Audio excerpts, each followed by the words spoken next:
plug Mindmelt, Buried on Mars, Fandango, Epstein Files. You got to plug those. Yeah, because not enough people are doing that. No, actually, not enough people are doing that. Yeah, not enough people are doing that. They're just talking about, what Trump's doing in Iran, which is important as well, but that is the whole point of it. Is to bury Epstein. Yep. Good times. Talk about porn. Our favorite types of porn. Oh, how long is the podcast going to be?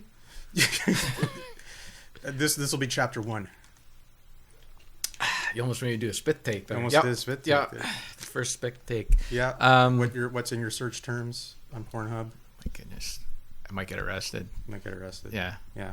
I think there's laws against this stuff in Canada. Is there? Maybe. Bestiality? Is it really that bad? Yeah.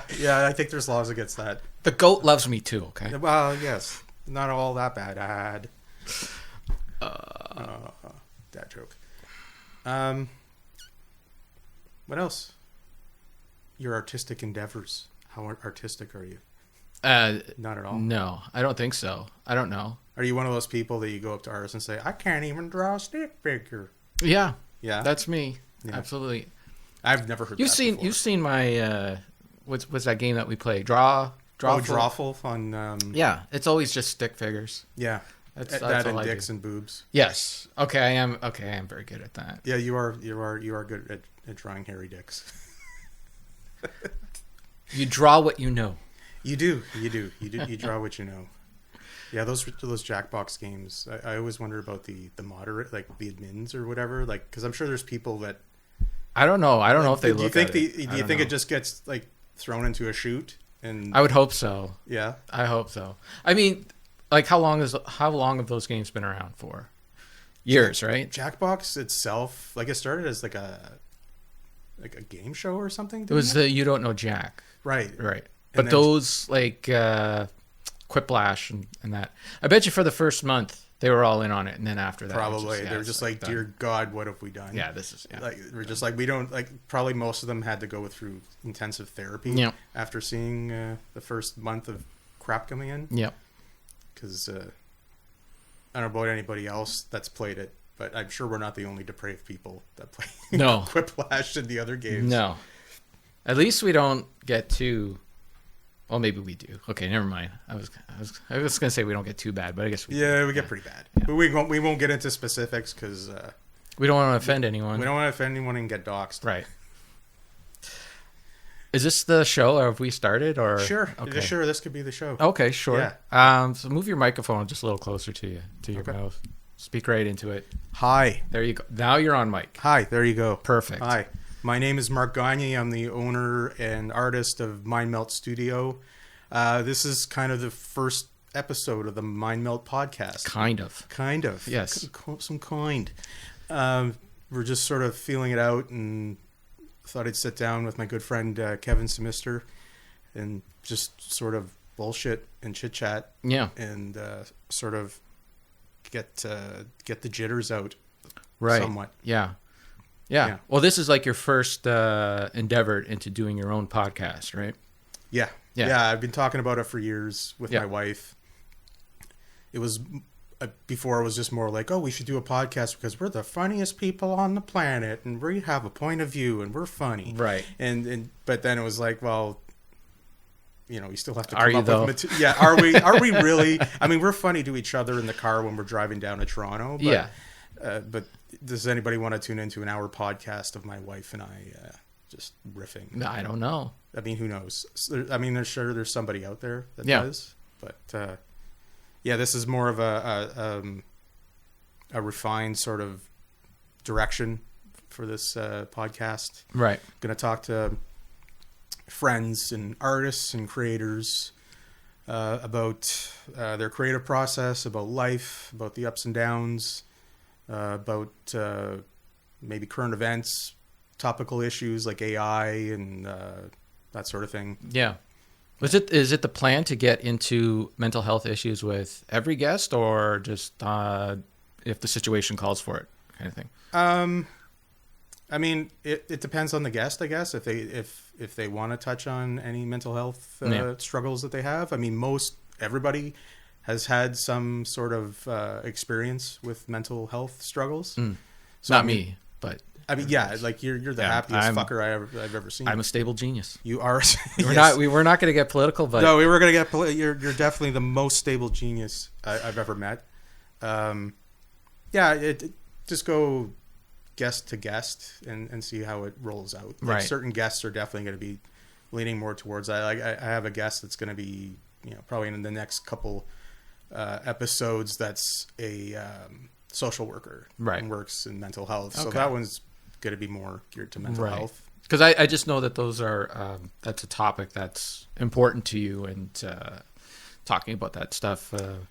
Yeah, well, because it's such a huge part of my art brand and the work itself. There's lots of themes of I put my own sort of struggles with mental health, anxiety, depression, all that, and sort of put it as a symbolic thing in my work. So that's what I'm kind of known for. So I would probably have to touch on it to some extent, right, on a regular basis. Right.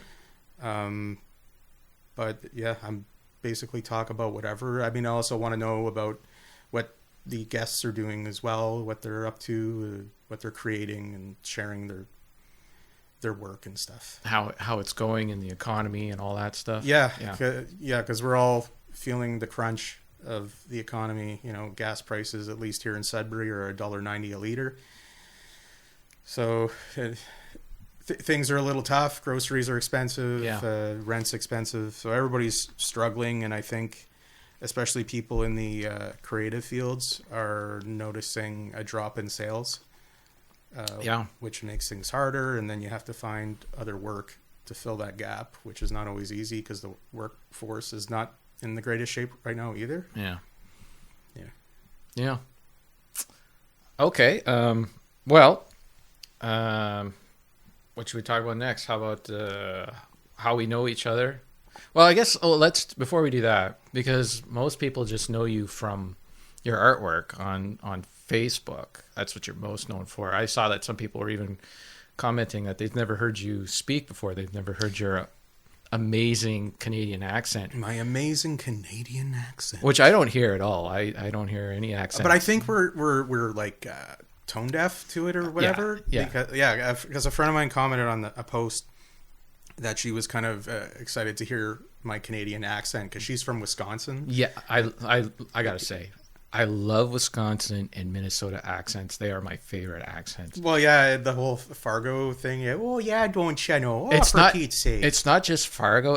There's also this YouTube channel that my wife and I watch called Code Blue Cam, and it's just the Wisconsin police going in and dealing with drunks and car chases and the whole bit, right?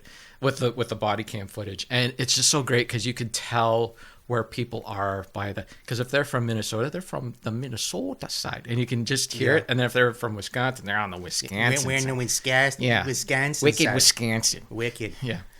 And then Illinois down in Chicago, so you can kind of tell like where area everyone is from. It's so much fun. Yeah. It's very regional accents. So yeah, I my friend that was interested in hearing my accent. I said, well, I guess you're gonna find out about it. I know we say a lot. I suppose, yeah. I'm kind of deaf to it. We should mention, I guess not everyone knows maybe where we're from. We're from Northern Ontario. We're located in the Great White North. Yeah. It's in Sudbury, Ontario. It's considered Northern Ontario, even though we're parallel to Minnesota. If you look at the map. Absolutely, yeah. But they got like different wind currents and that there. We get like, even though we're far away from the Great Lakes, like hundreds of kilometers or miles, maybe like. Yeah. Anyways, we're as the crow flies. Yeah. Well, that's where the lake effect snow comes across, right? So we get our weather. I think is very like, I have a buddy that lives in Wisconsin. He's in the like Milwaukee area, right. And they got hit by the same snowstorm that hit us. That big giant 80 centimeter of snow. He got hit by the exact same one. Yeah. Yeah. Yeah, it was kind of just a swath. It was like the Sioux, I think Timmins up in Canada, and it just kind of swung down into the U.S. I bet you people are thrilled that they tuned in to hear two old men from Northern Ontario talk about the weather. Yeah, back in we'll both be on a porch swing saying, "Yep, it was a bad one." Yeah, I mean we're still buried in snow. It's April 8th today, and I still can't really see out my front window. Yeah, it's silly. It's silly the amount of snow that we got, and then. So I went to go see a movie with my wife on Monday, which we will talk about a little bit later. But on our way home, we got stuck in a blizzard. Yeah, it was and like whiteout condition blizzard, and it's like, when is this going to end? It just keeps. This winter has just been. It's been something else. I think we got a bit of PTSD. Speaking of mental health, I think we all got PTSD from all the snow. It's been a winter from the olden days. Yeah, like from when I was a kid, when we get buried in snow. Right. And I think we've just been kind of treated to some easy winters over the years because of climate change. Yep. So when we got slammed this winter, it's been rough. I've gone through 2 shovels. I've broken 2 shovels and So yeah. But like when I was a teenager, I had a snow machine or a snowmobile, depending on what area of the world you're from, and I loved it. It was like a skidoo, it was like you couldn't wait for winter to start to go out and go on the snow machine, but since climate change and that, it hasn't been worth it to. The season has shortened for the most part. Especially living down in Southern Ontario, which I did for a long time. It just, like most people in Southern Ontario, if they have a snow machine, it's on a trailer. They're driving somewhere to find the snow. Up north. Right. Coming up here. Exactly. Yeah, because you're not going to get much use out of it if you're in the Durham region or something. Like you have like a 2-week window to use your trail pass. Right. Kind of thing. So I told Sarah, like, hey, we're going back up to Sudbury. I might get a snowmobile. And the last couple of winters, it's like, it's still not, like, climate change is pretty prevalent up here. Like, it's prevalent all over the world, but it's still like cut the season short enough. But this winter, it was like, I'm looking on Facebook Marketplace. Oh yeah, yeah. I don't know if I'll get one because once you get an old classic skidoo, that's from what the 70s. That's what I want. Yeah. I don't know. Sort of putters on the trails. Yeah, like a 12 horsepower that just goes around. Like meanwhile, guys are blowing past. Who cares? Yeah, I don't care. I'm out there to enjoy myself with their Mach Z or whatever. Yeah, I don't care. I always thought that was boring. Like you go into there. Like to me, it's like you go in and you want to go see the areas nature that you can't see normally, right? Or it would take you forever to walk out there or whatever. Like, yeah. I've never understood these guys that have these just pimped out snow machines that go like 200 miles per hour. I mean, first of all, you're going to wrap yourself around a tree, which happens often. Yeah. And what are you seeing? It's just you're just a blur. It's micro penis, I think. They have small dicks. Are we cursing on this show? Or we're fucking cursing. Okay, good. I think those snow machines is like the equivalent to truck nuts. Yes, exactly. Are there snow machine nuts? There should be. You know what? Stop the podcast. Stop the podcast. We got $1 million idea. All right, that's I'm gonna it. Write that down. End of the show. Show's done. Yeah. It was nice working with you. It's nice working with you. Yes, that's where we're gonna make our fortune. $1 million idea right there. Yeah. I've never owned a snow machine. I think I've been on one once, and I was riding on the back of it, which is. Yeah, it's not the same thing. You're on the bitch when you're back. Hugging. Yeah, you're bitch back when I'm hugging my best buddy. Yeah. Yeah. Well, they got handles now. You can hold on to. Really? So it's not as homoerotic. Not. Well, I mean, it is if you make it. It's how much you want to make it homoerotic, and I'm okay. I make everything homoerotic. Why not? Right. There's only one life. There's only one life. That's right. Make it as homoerotic as you want. So, how long have you been an artist? Basically my entire life. Okay, how long have you been a professional artist? Professional artist, 10, 15 years. This year is the 10-year anniversary of the Mindmelt Studio business name. It's been interesting running my own art business. It really took off during the pandemic. Yeah. I guess people were trapped in their homes, had some money to burn, and they were online more, and they were seeing art. And that's when I started doing the inked photography artwork that really sort of tapped into the mental health thing.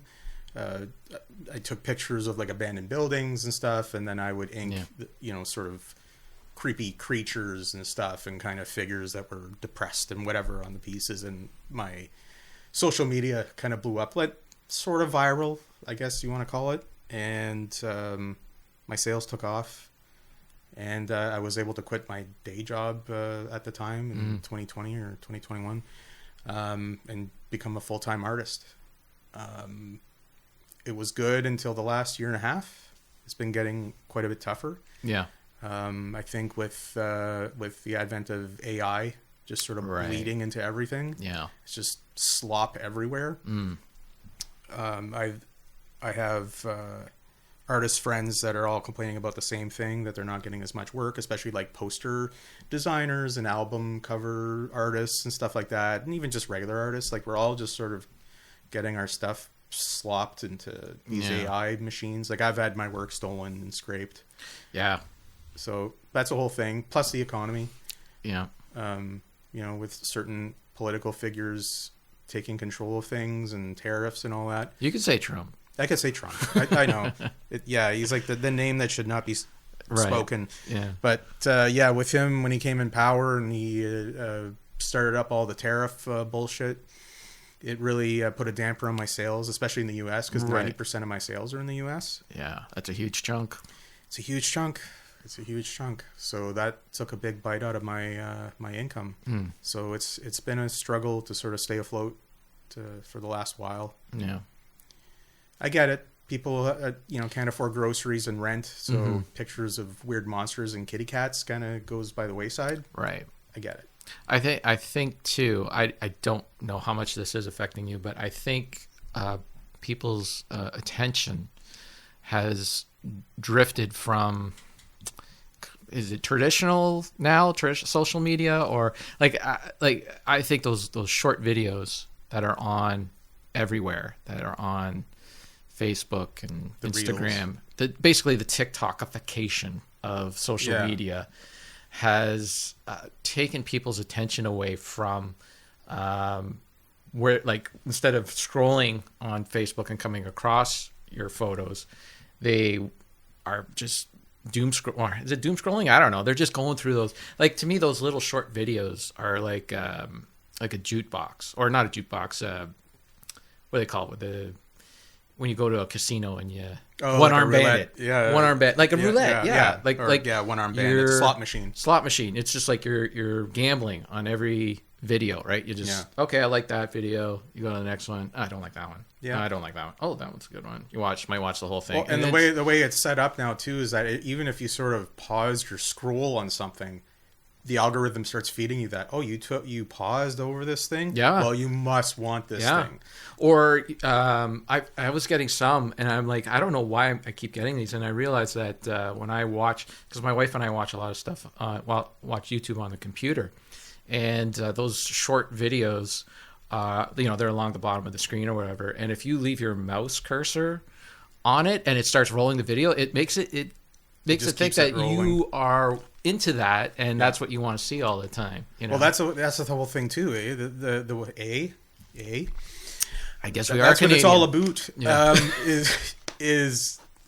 Yeah. When you sort of just hover for a second over the video, it autoplays. Yeah, that's the way they're all set up now. Yeah, so it kind of just sucks you into that algorithm. Yeah, and if you ever I don't think you have the TikTok app. My wife does. Okay. She's into TikTok. I just kind of. Well, I got it. I had it for work for a longest time, and then I got rid of it. And then I'm trying to reboot my Twitch channel, and so it's like, well, you got to make short videos for TikTok. So I experiment with it. I haven't done too much with it yet.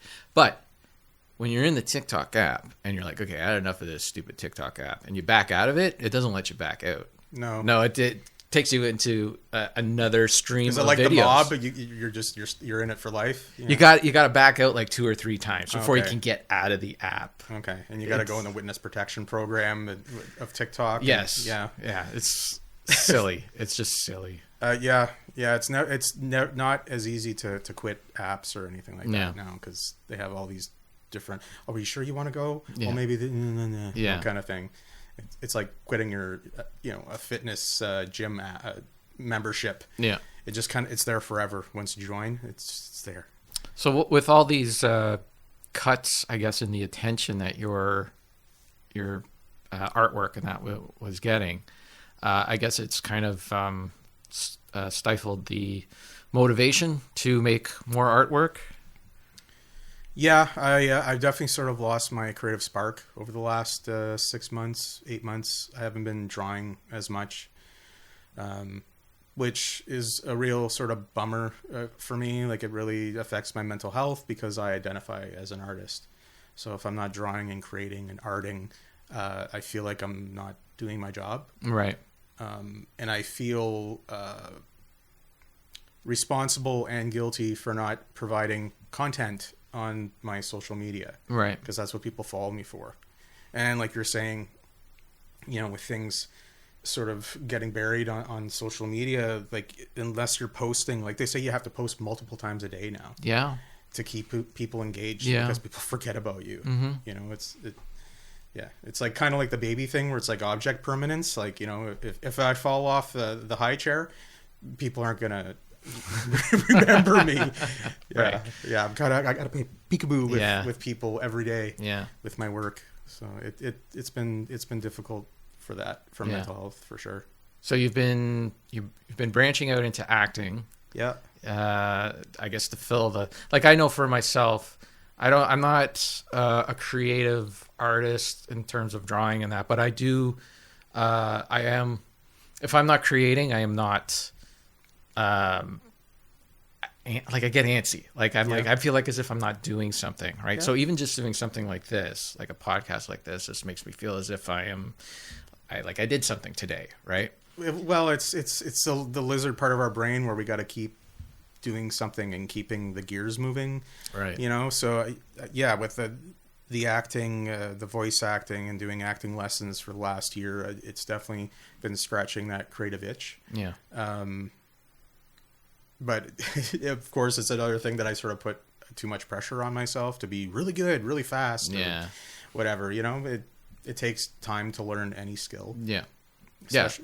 Especially acting and voice acting. I have a lot of respect for people that do that for a living. Right. It's not easy memorizing lines and being in the moment. Yeah. Yeah. But I mean, that's been fun. It's been fun getting into that. And like this whole podcast thing too, like my wife was saying, hey, this is another art form that you're getting into. So she said, don't be so hard on yourself. You're still keeping yourself busy doing stuff. Right. Exactly. But I always sort of attach the monetary value to things because we're in a capitalist society and I got to pay my rent. That's right. Yeah. So if I'm not making money off of acting lessons or voice acting lessons or doing podcasts, it's like, well, am I really contributing to the household or the world at large? Yeah. I totally get that. It's the human drive and right. Yeah. Right. Okay. Well, so that's why you decided to start doing the podcast. This is like another thing to branch out into. Yeah, I decided it was kind of time to do it. With my drawing sort of being put to the side, I was like, I need to explore other stuff. This is something I've been talking about doing for a few years. And I thought that especially the mental health discussion angle of it would possibly be therapeutic for me and for my guests and for the audience, because I think a lot of people are struggling right now because of the stress of the world. Yeah. So I thought this would be a good time to start it up and also talk about fun stuff and silly stuff. Yeah. And we'll get to some of that as well. Yeah. It won't be all serious and doom and gloom. No. No. So you're just doing this for the first time. I've been doing podcasts. I think I was on my first podcast in 2009 or 2010. And then I've had my own podcast, Retro Fandango, since 2014. Oh, wow. Yeah. And you're a pioneer. And somehow I don't know if I'm a pioneer. I mean, we have a core group of listeners that won't let us stop. As much as we're like, give me more. As much as like, well, where's the new episode? Are you guys doing one? I guess we should get back together. But I mean, that's good. It keeps you motivated, I guess. Yeah. And really, like when I first started doing podcasts, it was like we got to put like a bunch of audio and sound effects and all that, and it's kind of just evolved into just us sitting there talking about. Right. You know, like right now we give ourselves a little bit of a topic to talk about just so we have something. But he's like he lives in Japan. He's an American expatriate that lives in Japan. He moved there to be with his wife, and so he doesn't have much contact with like he'll say like I'll try to do like a RoboCop reference and it just goes over everyone's head. Right. Whereas if he says it to Kevin, he gets it because he's seen Right. RoboCop. Right. So it's been kind of fun, but that's why I sound so professional and everything right now because I'm just so practiced and trained at Yeah. I mean, I've spoken. I've always been terrible. Look at that! I just hit the microphone. Look at that. That's Awful. it. You're fired. Okay. All right. I'll take my ball and go home. Yeah. It'll just be me, sort of just sitting with a cheap mic yelling. That's TikTok. That's TikTok. Yeah. Yeah. You got to be in your car though. Yeah. I don't have enough Riz. to do it. I wonder, like, why did the car become the thing where all those guys? They always go to the car and they sit and they yell in their phone in the car. I don't know. Maybe it's the muffling environment of the car. Maybe it's like they look at it like their sound booth or something. Yeah, or a lot of them are family guys too, right? So they probably got kids running around the house. Right, yeah. Their kids are in like their dance lessons or at hockey practice. Right, yeah. So that's a way of like... Yeah, this is my only moment alone. Yeah. So I'm going to go on TikTok and do dad jokes or something. Yeah. Yeah. Okay. I guess we didn't really mention that this is the introductory episode as well. We this kind of skipped. We just didn't really do an intro. We kind of just started talking, which is fine. Yeah, it's a very sloppy first episode, but that's okay. It'll still be sloppy by episode 50, but you'll learn to accept it. Yeah, exactly. You'll be like, oh, that's on brand. Yeah. God, they're so sloppy and unprofessional. Well, that's the Mindmelt Podcast. There you go. You got it. Yeah, this is, I guess, episode 0. Yeah. Sort of, we're just hitting the ground floor. We're in the basement. Right. We're fumbling around in the dark. Right. It's figuring wet. it out. It's wet and dark and dingy. Yeah. But we're going to figure it out and see what happens. Yeah. Yeah, I don't expect to be like Conan O'Brien Needs a Friend right away. No, it'll take probably about 8,500 episodes before we get there. 8,500, yeah. I'll have to get a Sona and a Matt Gorley and just get a whole crew around. You got to start making money first before you can. Yeah, because I got to pay those people. That's right. They're not just going to come. They're not going to do it for free. To my bullshit. No. They're not dumb like me.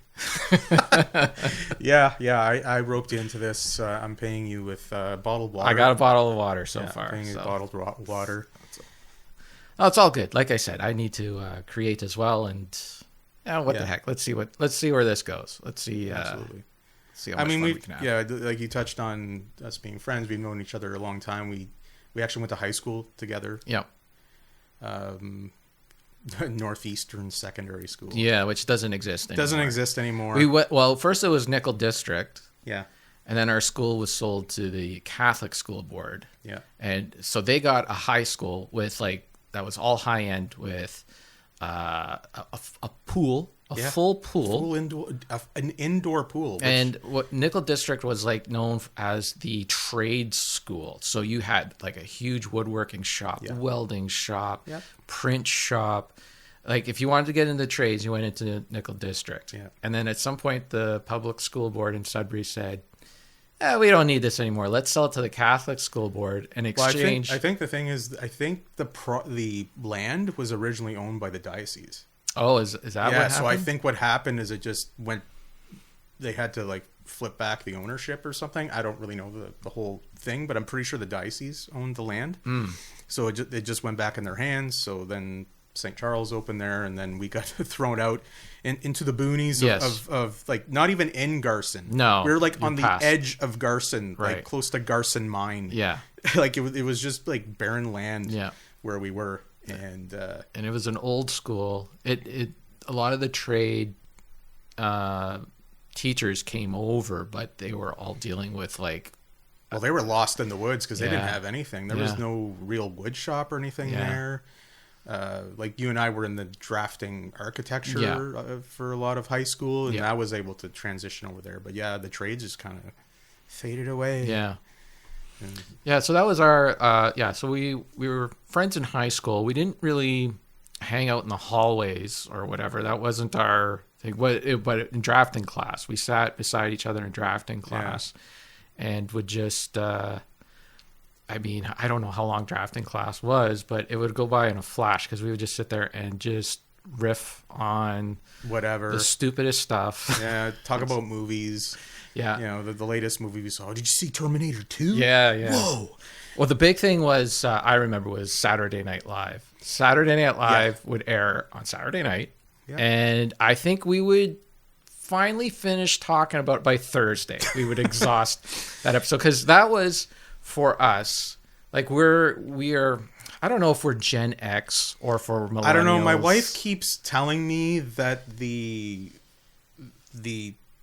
whatever you want to call it, the timeline keeps shifting a little bit, and there's Gen X and Gen Z, and then millennial, and then there's, I don't know, micro millennial, and I don't know, it keeps changing. So I think we're sort of on the cusp of Gen X. Like Gen X is supposed to be 1964. That's where they start. And I have some Gen X friends, and I mean, they were 12 years old when Back in Black came out. Right. I was like a toddler when that came out. Yeah. And they're like, yeah, I went there. I got the album. We listened to it. Joe down the street got the 8-track tape, and the order was all mixed up. And they have all these memories in that. Yeah. And that, like, to me, I'm supposed to be in that generation. We lived through the fuel crisis, all that kind of stuff. I'm supposed to be in the same generation as those people. I'm like, I'm not. Or like, like when Eddie Van Halen first came out, and they remember, like, I didn't get 1984 until 1993. Yeah. Right? My music stuff and all that was in the 90s when after, that's where I started in high school and then in college.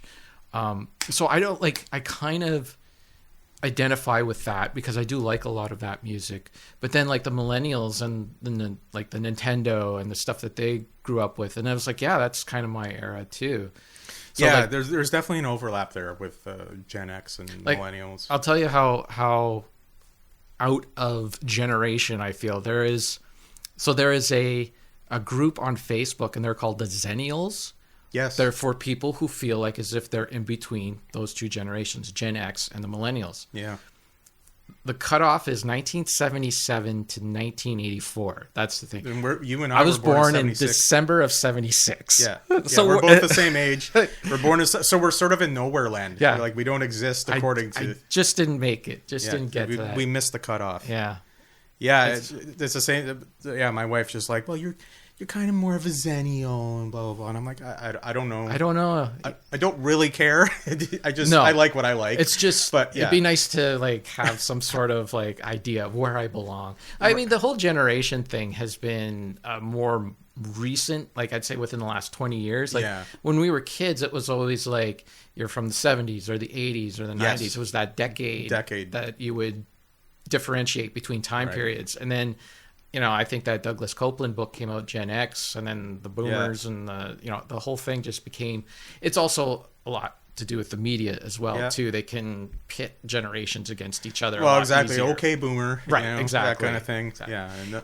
Anyways, that was a long way around to say that the era that we were watching when we were in high school was like the, start off with like the Dana Carvey and John Lovitz, and then eventually you got like Kevin Nealon and Phil Hartman. Phil Hartman was like fantastic. Yeah, on that show, and Mike Myers, and then Chris Rock, and the new guys coming up were Chris Farley, Adam Sandler, David Spade. Fortunately, Rob Schneider was in there too. But unfortunately, But that was he was the weakest link, anyways. That was the era that we watched, and that show is just so classic. And it's funny because just before coming here, like I haven't watched SNL that much since. Like I watched a bit of the Kristen Wiig years and that kind of era. I dipped in and out. Yeah, that like Fred Armisen and stuff like that. Bill Hader. Yeah, that kind of era was another one that kind of spoke to me. But that classic, late 80s, early 90s. Yeah. And so that was my heyday for SNL for sure. I would stay up late to watch it. Right. So before I came here, because Jack White and Jack Black were on I know you're not a huge fan of Jack Black, but I know. But Jack Black was hosting, Jack White was the musical guest. So I downloaded that. I mean, I recorded it off my TiVo. And We didn't pirate it. No, not at all. So we were watching that, and it just, I have watched like the older generation, like the original, like the Chevy Chase years and that. And the show from that era definitely had moved on from the style of comedy that they had done. Mm-hmm. And then, in the 80s, the show was kind of like almost dead in the water, right? Yeah, like 85, they were talking about cancellation. Right, because it was Dick Ebersol, I think his name is, who took over the show. Lorne Michaels had left. And then, so when Lorne Michaels came back, and that cast came back, and they brought the show back, what I saw, like from the skits and that, they're still doing that same formula from that era. Yeah. Yeah, and I think that era is more important. Like, I'll give credit to the original crew, the original not ready for primetime players, for getting the show to air. Yeah. But I think the show is still on the air because of that era. Absolutely. And there's such a huge active nostalgia for it. Like, there's nostalgia for all different eras. But I think especially now, with our generation, there's such a huge nostalgia still for that era of SNL. Yeah. And again, like myself, I have huge respect for the originators of the show, like Dan Aykroyd and Chevy Chase, Bill Murray and all that. But I definitely watch a lot more clips from my heyday. Yeah. Because like you said, there's just this sort of vibe and setup to the jokes and the punchlines and whatever. Yeah. Yeah. Like, I mean, Wayne's World and all that stuff. Like 1992, like Wayne's World was just a cultural zeitgeist. It was the biggest everywhere. thing. Yeah, like I remember seeing the movie in the theater. Yeah, me too. And Bohemian Rhapsody became a thing again. Yeah. After how many years? I'll be honest, I had never heard the song until Wayne's World came out. No, same. Yeah, and then there's this Wayne and Garth headbanging to it. And we're just like, this is the greatest song ever. Yeah. Yeah. It's funny how things come back around again.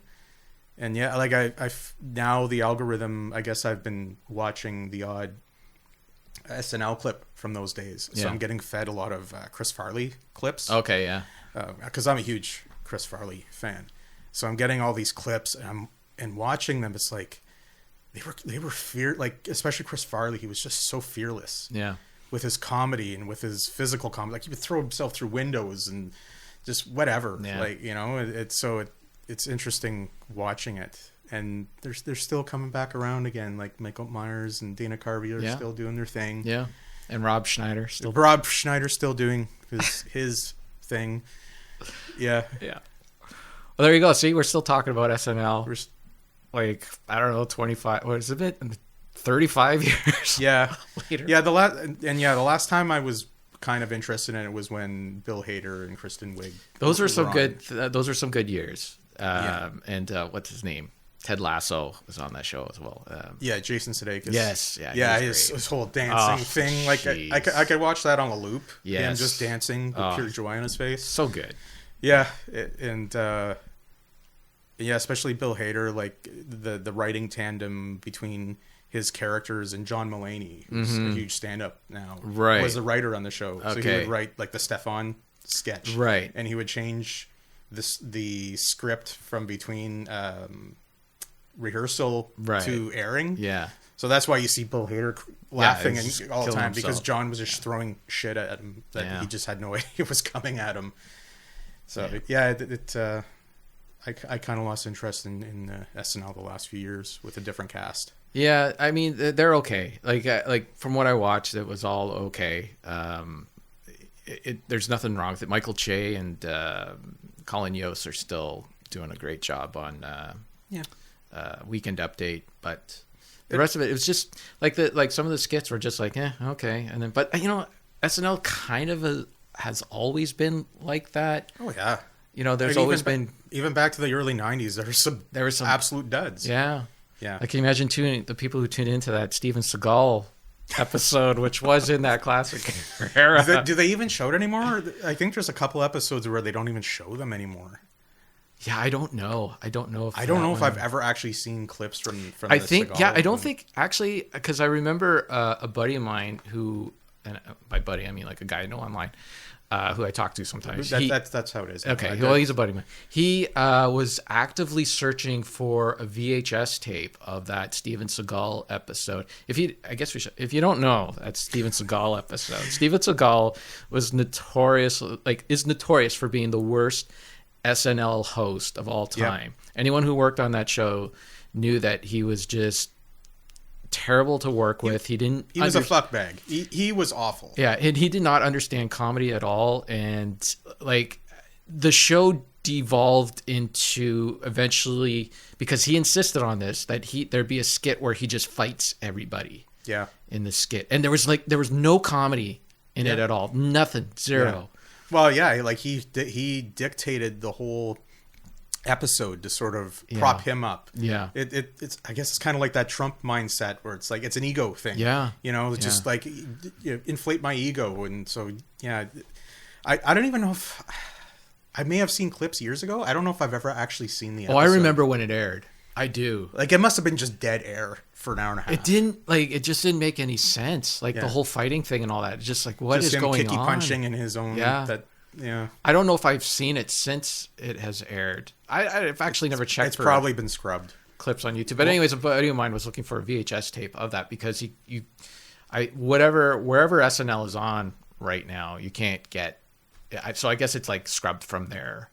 I don't know. I've never come across it on YouTube, and I mean, there's SNL clips all over the place. Yeah, they have their own YouTube channel, but I've never seen the Seagal one. So they've probably just tucked that in the corner somewhere. It's just a footnote in their history. It'll be in SNL books or something. But it was awful. Yeah, and Seagal is awful. Yeah, well, he is an awful human being as well. Yes, absolutely.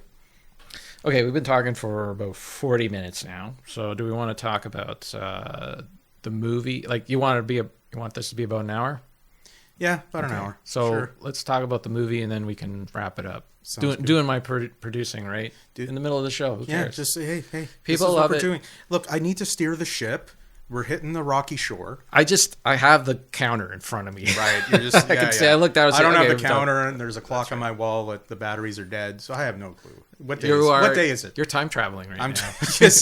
Time dilation, which we will get. Hey, let's get to it. There's a segue. Let's do it. I know what I'm doing, sort of. All right. Yes. Perfect. Yeah. So we both have seen the movie Project Hail Mary. We didn't watch it together. We watched it at different times. No, we weren't holding hands watching it and sobbing in each other's laps. There were people sobbing in the theater behind us, and it was you weren't there. I wasn't there, but when I saw it, I was a mess. Yeah. And I think, maybe it's just the state of my mental health right now. It might be. Because I know not everybody was a sobbing mess, but I don't know. Like, a lot of scenes really hit hard. And, I think I don't know. It's a movie that it felt like a pure movie experience. Like, we don't have very often anymore. Yeah. Where it's adventure. There's no villain. Yeah. It's just Ryan Gosling, working out this major problem with this alien. Yeah. And I don't know. It was probably one of the best movie experiences I've had in a while. Yeah. And I don't go to the theater very often. No, I checked, and the last time I went to the theater was to see Deadpool and Wolverine. Yeah, same. Which was 2024. Yeah. So it had been, a year and Before a bit. that, it was Cocaine Bear. We will not talk about that because I hated that movie. It wasn't that bad. It wasn't that great. My wife Avril laughs because every time we bring it up, I'm just like, oh, Jesus, what a fucking movie! Like, it's like I don't know. It's like I'm sort of looking off, and I can see the Vietnam War. You got PTSD. From Cocaine Bear? Cocaine Bear is my Vietnam. Anyways, back to Project Hail Mary. It was. I don't know. I loved it. I haven't read the book or listened to the audio book. Obviously the book is probably better. There's no probably about it. There's no probably about it. Before I watched it, I joked that I'm going to be one of those guys that, because I did read the book, and I'm going to be one of those guys that say, yeah, but the book's better, and I'm here to tell you that the book is better. Yeah. That's fair. I mean, that's usually the case. But not only like, okay, just to be clear, I understand that a novel and a film are two different things, and to adapt a novel into a movie, you have to make changes. Sometimes changes make sense, sometimes they don't. Like my go-to example is the movie Fletch. Okay. The Chevy Chase movie Fletch, which is based on that's a deep pull. It's based on books by Gregory MacDonald. Right. They're fantastic books. They are fantastic reads. They're light and good fun. But the first Fletch book, which the first Fletch movie is based on, is basically Fletch sitting on the phone throughout the entire book as he calls people and pretends to be somebody else. Okay. Right? He'll call up and say, "Hey, I'm Dr. So-and-so. I'm looking for..." No, he's an investigative journalist. Okay. I've never seen Fletch. I know of it. Oh my goodness. Okay, you got to borrow. I'll be honest. I'm not a huge Chevy Chase fan. So Fletch is, along with Christmas Vacation, is like, I think it's like the kind of movies that you don't have to be a Chevy Chase fan to appreciate, and they kind of stay evergreen. Yeah, as far as I know, it's been a while since I watched Fletch, but as far as I mean, I've seen the second movie is not evergreen. The second movie is he goes back to Louisiana, I believe, and he ends up on a plantation, and he ends up pretending to be a member of the KKK in order to infiltrate this. Yeah, it's a wild ride. It's not. I mean, it's one of those movies. On the surface, it sounds racist, but once you watch the movie, you kind of there's context there to what's everything's happening. I mean, let's be real. It's also of its time. Yes, so it's probably dated. Like not everything is. Yeah. Anyways, my point is that in the book, he is an investigative journalist, so he's calling places. Like he'll need to find out medical records of somebody, so he'll call and he'll pretend to be a doctor. Hey, I'm looking for these medical records, blah, blah, blah. Well, I don't have the credentials, but, this patient's like, he's not doing well. Can you just kind of like, that's what he does, right? It would be a boring movie if he was sitting there on the phone for 2 hours. Somebody sitting on the phone for 2 hours. So the creative thing that they did was like, instead of doing that, let's put Chevy Chase into different outfits. Let's put him into doctor scrubs, actually get him into the hospital and do the spiel. So eliminate the phone. He's actually physically visiting these. Exactly. Okay. So to me, that's like a really good. And then you have Chevy Chase doing a sort of physical comedy and deadpan kind of thing. Right. Yeah. Like like when he goes into the hospital and he's like, I need to see these medical records and that. And he's trying to distract the nurse from everything. She's like, yeah, what did you say your name was? He's like, I'm Dr. Rosenpenis. And she's like, what? Dr. Rosen, doing the land shark thing, Yeah. So good. Anyways, so that to me is a good adaptation, right? Project Hail Mary is kind of, it's not a bad adaptation, but a lot of the stuff that they left out of the book just kind of like. And I saw the movie with 2 other people who had read the book as well, and they were kind of on the same page. Yeah. As me. I mean, I might have the same sort of view on it if I had read the book first. Yeah. Like I with movies like that, you have to sort of aim for the middle. Mm-hmm. So you have to cut stuff out because, if you get too technical and mathematical, people are just like, oh, I'm going to glaze over. Yes. They feel like it's a science exam. Yeah. So I get that. And then you have to amp up the emotional stakes and whatever. So all that stuff was forgivable, them taking out a lot of the science, like, because I get it, right? Like time dilation, which is part of the book. We're not going to go into spoilers, by the way.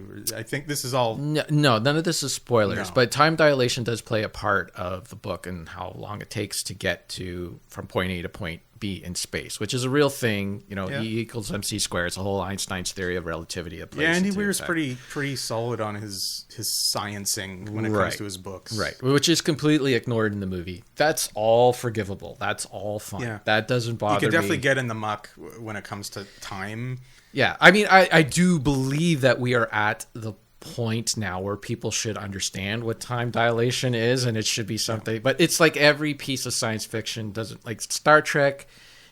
Yeah, that deals with time dilation on the side. They never talk about it in the show per se, Right. but the way that they do it is it's called subspace, right? When you do a Right. subspace communication, like just recently, you had Donald Trump trying to talk to the astronauts, and they're just at the moon, right? That's not that far away. But meanwhile, in But there's Star still a Trek, gap. Like- they're having like one-on-one like conversation like we're Yeah. having, like they're only a Yeah. couple feet away, and they're like a half a galaxy away, right? Yeah. On screen, and then they're talking. And the guy's Exactly. like, yeah. Exactly. And that's done through subspace. Right. Right. Subspace communication. It's a hand wave. Which is like this pocket of space that they can go in and out of that's instantly allows them to travel from point A to point B. So when they're warping in space, that's apparently what they're doing, is that they're going in there. Right. We could talk about Star Trek forever too. That's That's another topic we can kind of that's get in the weeds with. yeah, and that's where everybody starts, like when we're sitting with our friends and we start talking about Star Trek, that's when the phones start coming out. Yeah, then my wife's just sitting there like, yeah. then she starts doom scrolling. Yeah. She'd rather doom scroll. Yeah, then listen to us talk about and and she's a Star Trek fan too. She's a Star She's Trek just had fan, enough. but she, yeah, she doesn't geek out about where I'm like, well, did you see what Gul Dukat did? And blah, Yeah. blah, blah. Like, I just watched through Deep Space Nine, so Right. Gul Dukat and Garrick's on Yeah. my mind. But Anyways, so that stuff was all forgivable. I understand why that wasn't in the movie, but there was a real depth to the characters of Grace and Rocky that was kind of glazed over in the film. And I felt like Rocky was kind of reduced to the little guy that was helping out the American throughout the movie. yeah, I can see that. Whereas in the book, he has a real backstory. There's like, you get the sense that he is also out there to save his planet, right? And he's as lost as Grace is in They were equals. they were equals, right?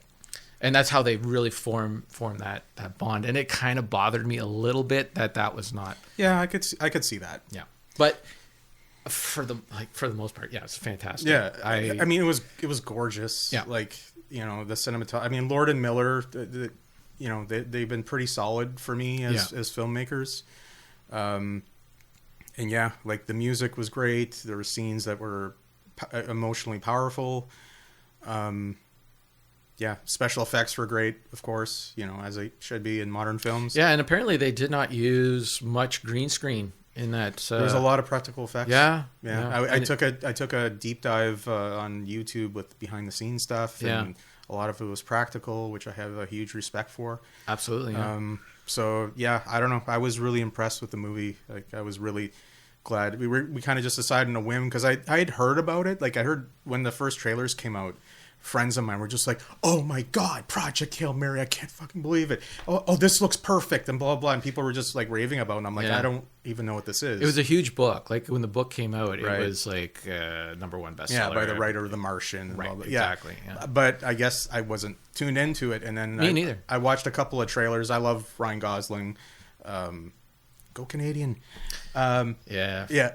But so I watched the trailer and I was like, maybe this could be good. So I showed it to my wife. She's like, yeah. I'm like, well, let's go on a date movie night. We never do that. And yeah, we walked out there just like, holy shit, this is great. This is amazing. Yeah. Amaze. Fist my bump. Yeah.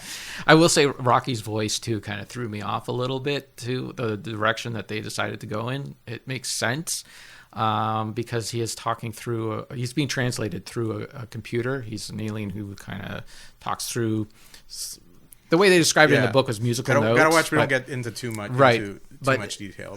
It's kind of like a whale, like a muffled whale sound. And that. Anyways, he talks through a translated computer, and it kind of makes sense. But they kind of took away a lot of the cadence that you would expect to be there, right? Because in the book he almost comes off as a child that's open to mystery. He like curious, wants to understand things. When he gets excited, he says the word 3 times instead of just once, right?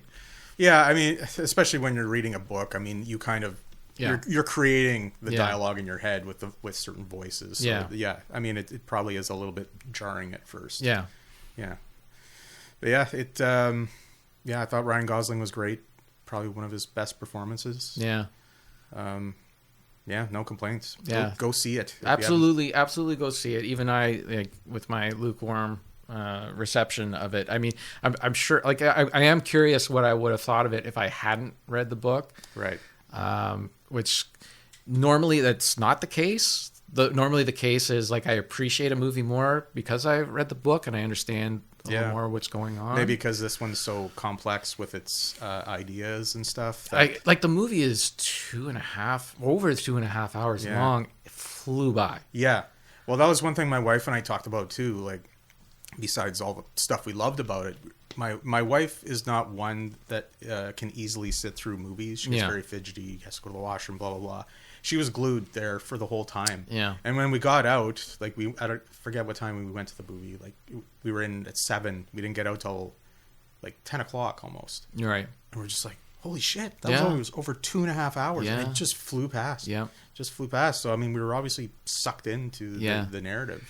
I was like, the movie started for us at 6:30. And I think they just ran a couple of trailers at the beginning of the movie. So it started, let's say, 20 to 6. And because I read the book, I knew kind of where the story was going. And I'm like, how long have I been sitting here? How much movie is looking? And I checked, and 2 hours had flown by already. I'm like, man, we only got a half hour left. And normally I'm checking my watch every 2 seconds. Yeah, like Cocaine Bear. Good God, how long is this movie? No, Cocaine Bear, felt like 4 days. No, when Cocaine Bear was over, I was ready to watch it again. I wanted to see it so bad. Yeah. No, I'm kidding. I remember, did we go out for dinner after that or before? Before. Because I remember... We made a whole day out of it. Yeah, I remember hanging out afterwards, and everybody was just like, yeah, and I was just like, yeah, you were angry. Like, I was so angry. It looked so much fun. It looked like it could be so much fun. It should have been. They should have really leaned into the stupidity of the idea. The good part was the ambulance. That whole part. If that was the whole movie, I mean, it might have been a little bit too much to take, but... And also, like, it's something that actually is based on a true story, very, very loosely. Like, there was a bear that got into cocaine and it died immediately. Right, yeah. But if you're gonna make up a story about a bear getting into cocaine and going on a fucking bender, lean into it. Have them go into like a small town and just run amok and just really go crazy. Yeah. But it's just kind of like them running around the same spot in the woods, and poor Ray Liotta, acting with a fake stuffed bear. It's just like, I don't know. I should really stop playing with this plastic bottle. That's unprofessional. That's unprofessional. Okay, yeah. So go see Project Hail Mary. Read the book too. Read the book. I think I'm going to read the book. I do want to read The Martian now, because I was kind of lukewarm on The Martian movie. I was too. Not so much just for the lead, who I'm kind of like, whatever. Yeah, Matt Damon's. Yeah. I mean, he's great in the porn supremacy movies, but anything else. But he's just a cipher in that, really. Right. Yeah.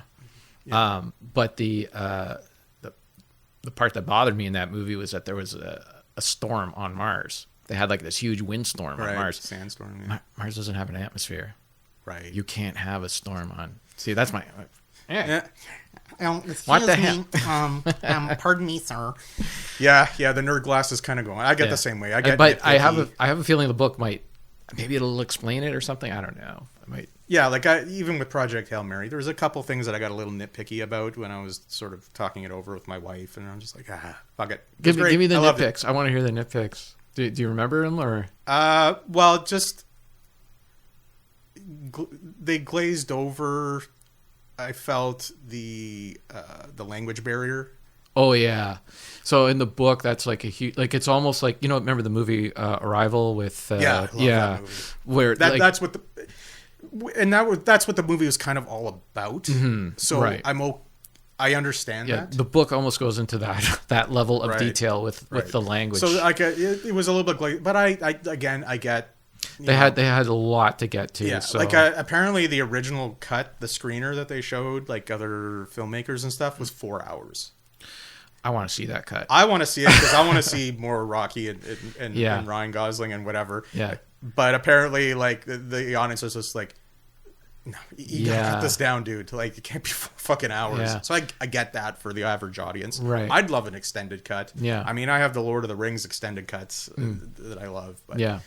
Yeah, you gotta keep it fairly lean. It's funny how movies have changed in that regard. Like movies back in our day used to be, an hour and 40 to an hour and 50 minutes used to be the sweet 90 spot. minutes, give or take. And the reasoning for that was because movies, the profits that they would make was driven through the theater, right? The movie houses and that. And if they made their movie that length, they could get just that, cutting that extra, if you add it up, it's like about 30 to 40 minutes throughout the day. They could get an extra run of that movie at the end of the day. Right. Whereas now the theaters matter, but not as much. No, the whole theater industry has just changed a lot. Like I'm a big fan of the YouTube channel Red Letter Media. Yeah. And they go into a lot of the business end of it and how theaters are kind of dying, but they're kind of not. I don't know. Theaters are definitely not like they were years ago at all. I think part of that has to do with the pandemic. I think a lot of people were staying at home during the pandemic, and then they're like, you know what, let's get a sound bar for this TV so it sounds a little better. Let's get a little bigger TV. And then it's you can get 70-inch TVs in your living room. Right. And then it's like, well, why do we need to go to the theater when I got Netflix right here and I haven't watched all the 50,000 movies that are in front of me right now? Well, that and the way it is now is that a movie comes out in theaters and then like not even a month later it's on streaming. Yeah. So it's like, why should I go sit with, idiots around me chewing loudly and kicking my seat or sobbing behind you? Be sobbing uncontrollably. You could sit on naked on your couch and eat Cheetos. Well, I sat naked in the theater. Yeah, it was dark, so no one. Well, that's okay. Yeah, it was cold though. Yeah, was the theater packed? I mean, yeah. No, actually, that's what I'm into. Yeah. I mean, it's not worth it if the theater's not packed. I don't really enjoy it unless sit there by myself. That's no fun. Yeah. The whole theater going experience is very different now. Well, and the technical nerd in me too. Like when you used to go to a movie theater and watch a movie, you were watching a big film reel on a machine that was spinning and showing you this movie versus you going home and putting in a VHS tape or tuning in at a certain time on TV to watch it. I had to catch it, and then it was gone. Whereas now, they're just getting a file from the movie industry and putting it into the machine and hitting play and walking around. It's the same file you could kind of get on your own if you know where to look. I mean, it's designed to be... It's probably 8K. They probably are huge, massive files. Yeah. But it's really just another music file. That's all it is. Yeah. Or a music file, a video file. And like you said, with the movie lengths, like every movie's at least 2 hours now. Like Marvel movies are like over 2.5 hours, and like a lot of the movies, it's just like it doesn't need to be this long. No, 90 minutes, get in and out. Yeah, like so they just kind of drag it on. So I kind of long for the days of having movies that were 90 minutes. Just, let's get the narrative. Chop chop. Let's go. Nothing was as good as it was back in our day. No, we're at that age now where we're constantly saying, "Man, it was so much better back in my day." And we laugh at our parents for being like that. Yeah, we're absolutely like that. Yeah, like, there's no such thing as TV anymore. Yeah, there's no Saturday morning cartoons. There's none of that. Or driving down the new subdivision and saying, "This used to all be farmland." My wife is from Oshawa, and every time we go down to Oshawa, she's like, I don't remember this back when I was a kid. It was all farmland and blah blah blah. And so, we're at that age now, and I mean we're seeing it to some extent in Sudbury too. Yeah, everything's kind of blending together. And the sprawl. Yeah, so. Yay, getting old. Yeah. Okay, that's been an hour-ish. Shall we wrap it up? Yeah, let's do the wrap up. So, thanks for joining me today. Oh yeah, no problem. For sort of working out the nerves and the kinks and whatever, sort of figuring this out. Thank you for tuning in and listening. Just gonna plug my work, Mindmelt Studio. You can find my page on Facebook. It's facebook.com/mindmeltstudio. You can find me on Instagram. It's @mindmelt_studio. And there's my website, www.mindmeltstudio.com. And you wanted to... Sure, I'll just mention my podcast, Retro Fandango.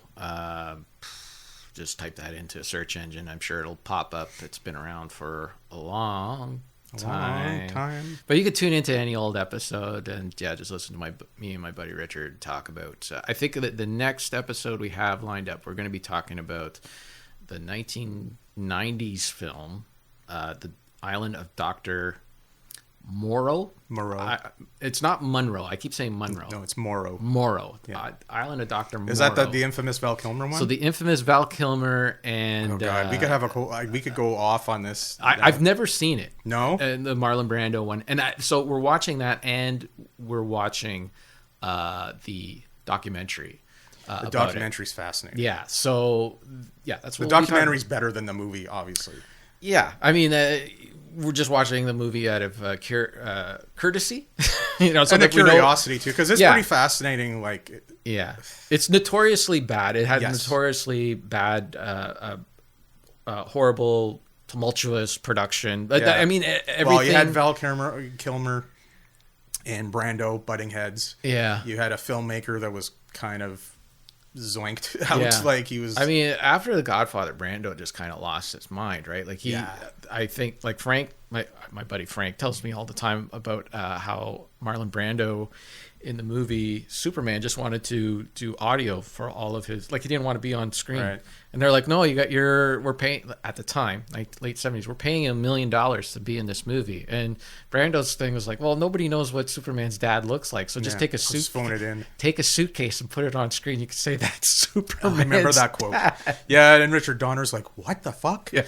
Yeah. So he became kind of a nutcase over the years, and by the mid 90s or whatever with Island of Dr. Moreau, he was full into that. Yeah, he was just way off. And Val Kilmer is very eccentric as well, so having those two egos and eccentricities on set was a recipe for disaster. Especially with like Val Kilmer, his career was going up and Marlon Brando was going down. So it's going to be some fun stuff. That's going to be interesting. I'll have to check that out. We have, and then we have a guest too, our friend Duke, who we haven't talked to in a few years. So it's going to be good to catch up with him and do that. So I got that going on, and then I'm trying to reboot my stream, my Twitch channel, Buried on Mars.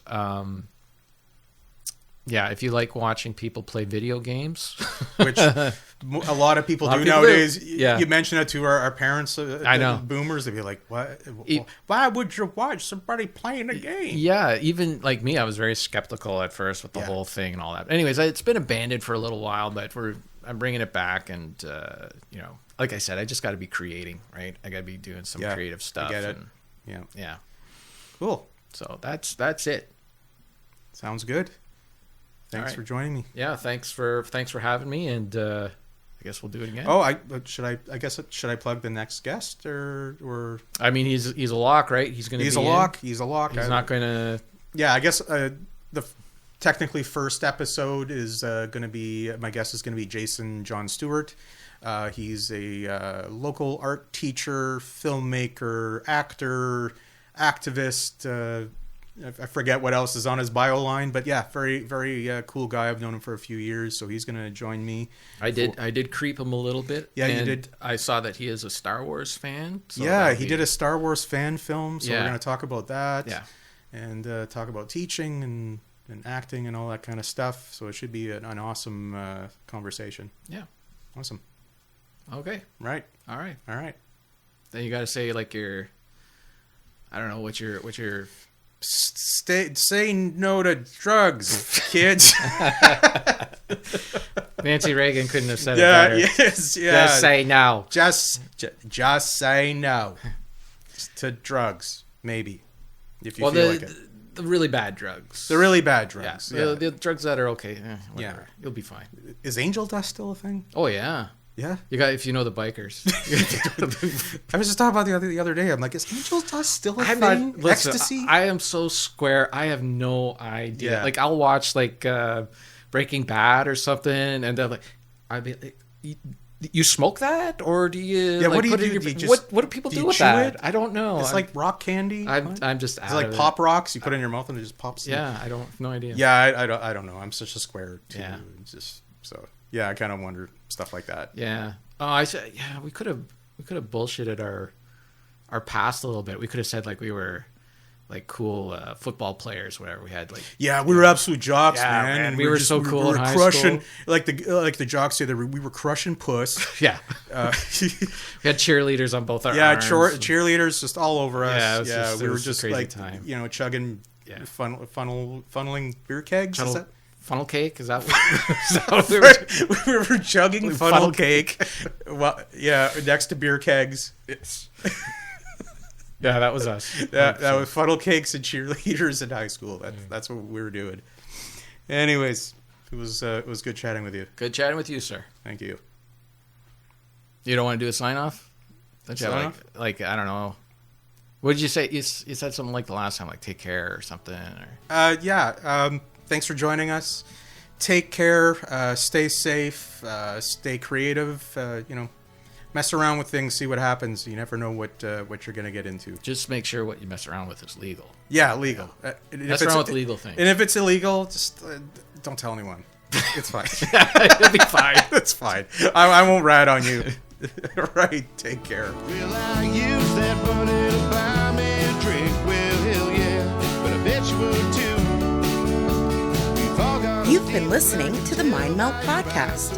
Intro and outro music is Downtown Blues by Sean Barrett. Find his music at seanbarrett.bandcamp.com. You can also find his book at www.firstguitars.ca. downtown blues. Got no